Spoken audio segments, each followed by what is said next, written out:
Manuel logra salvar su patrimonio y consolida su fama de líder combativo entre los empresarios, quienes lo reconocen, eligiéndole en 1978 presidente nacional de Coparmex. Desde ahí organiza una serie de conferencias sobre un tema que le ocupará el resto de su vida: la formación de líderes. Quizá en la parte institucional de Coparmex se hablaba de liderazgo para lograr desarrollo, pero en el caso del señor Cloutier se hablaba del progreso de la gente, de el ejemplo aterrizado en cómo todos podían prosperar. Entonces, esa parte le agregaba calor y sentimientos a la exposición. En 1981 es electo para presidir el Consejo Coordinador Empresarial. En ese cargo le toca enfrentar la debacle económica del gobierno de José López Portillo. He expedido en consecuencia 2 decretos. Uno, que nacionaliza los bancos privados del país.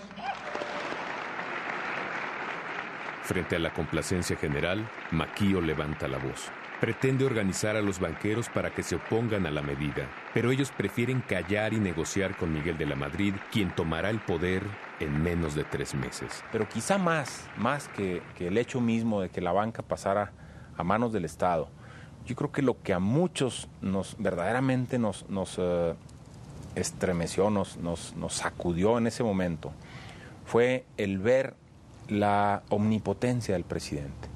Como un hombre en un arrebato podía disponer, así literalmente, de la suerte de los 65 o 70 millones de mexicanos que éramos en ese momento. Participa entonces en una serie de reuniones de protesta conocidas como México en la Libertad. Era una protesta contra el abuso de poder, de que el presidente de la República, como un monarca que no tenía ningún control porque estatizaba la banca en un decreto unipersonal al que se adhería sin mayor discusión el Congreso de la Unión y al que la Suprema Corte sin mayor juicio también le daba su aval. Estábamos entonces frente a una decisión de carácter autoritario clarísima, a lo que ameritaba una respuesta cívica. Seguramente Manuel Cloutier ya tenía claro para ese momento que la única salida para el país era la democracia. Sin embargo, es una conversación con su hijo Manuel, el día que éste se gradúa como ingeniero, la que lo lleva a tomar la decisión final de participar en la política partidaria. Digo que le cuestionaba yo es que el México que nos estaba dejando era un México con mucho menos oportunidades de las que él había recibido. Y él me responde con un artículo en el Universal, entre otras cosas, pues me pedía disculpas por el México que me estaba dejando, pero se comprometía a seguir luchando para ver si a mis hermanos les tocaba algo mejor. Y yo siento que ahí estaba precisamente ya decidido él a participar en la política abiertamente y sobre todo de oposición al régimen. En junio de 1983, Maquio entrega la presidencia del Consejo Coordinador Empresarial y regresa a su tierra. Su familia lo espera ansiosa, creyendo que las cosas volverán a ser como antes, que lo tendrán cerca, que regresará a hacerse cargo de sus negocios y que habrá tiempo de sobra para disfrutar del mar. Pero Maquio tiene otros planes. Pues acostumbrado a ese jaloneo, a ese ir y venir y estar en la actividad y demás, pues aquí lo resolvía muy pronto, rápido lo que tenía que hacer. Y empezó a sobrarle tiempo. Y es cuando empieza a decir, pues no, ¿y yo qué voy a hacer con todo esto?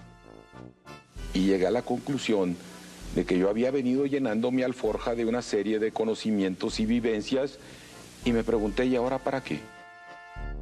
Maquio estaba convencido de que a través de los organismos empresariales era imposible lograr los cambios que el país requería. Sin embargo, hacer política desde la oposición implicaba riesgos no solo para él y sus negocios, sino también para su familia. Ser empresario y ser panista era suicida, man. En ese año de 1983, el régimen resintió en las urnas el descontento de una sociedad agobiada por la crisis económica. Con las victorias de Acción Nacional en Chihuahua y en Durango, inicia una nueva etapa de la lucha por la democratización del país.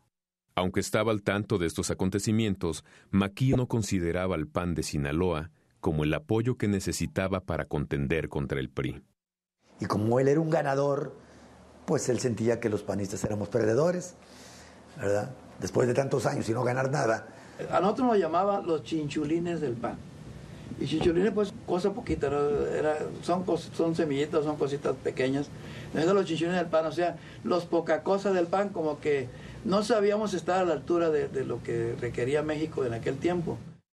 Lo que siento yo que Manuel, al ser muy desesperado, no tenía la paciencia para esperar la brega de eternidades de don Manuel Gómez Morín, ¿verdad? No, él no comulgaba con las eternidades. Vámonos actuando. En 1983, el candidato del PAN a la alcaldía de Culiacán era Jorge del Rincón, quien realiza una campaña de gran impacto a la que Maquío se suma abiertamente. Mexicano. Y mi pecado consistió en haber razonado mi voto a favor del licenciado Jorge del Rincón. El día de la elección, los resultados que llegan al cuartel panista apuntan a una victoria que parece inobjetable. Y entonces sí, ya me felicita, y dice, te felicito, compadre, dice, porque ya lo hiciste. Está ganada la elección. Y le dije, no te creas. Y estábamos en eso cuando nos llega el aviso, que habían descubierto un laboratorio de alquimia electoral o cueva de mapaches en la sección 53 del CENTE. En ese momento, ya que los descubrimos, que se vieron unas gentes de la puerta, me bajé yo y le dije a mis hijas, vamos a gritar, a hacer que los vecinos salgan para denunciar esto. De nada valieron las denuncias. El fraude se impuso y Maquío aprendió algunas lecciones valiosas.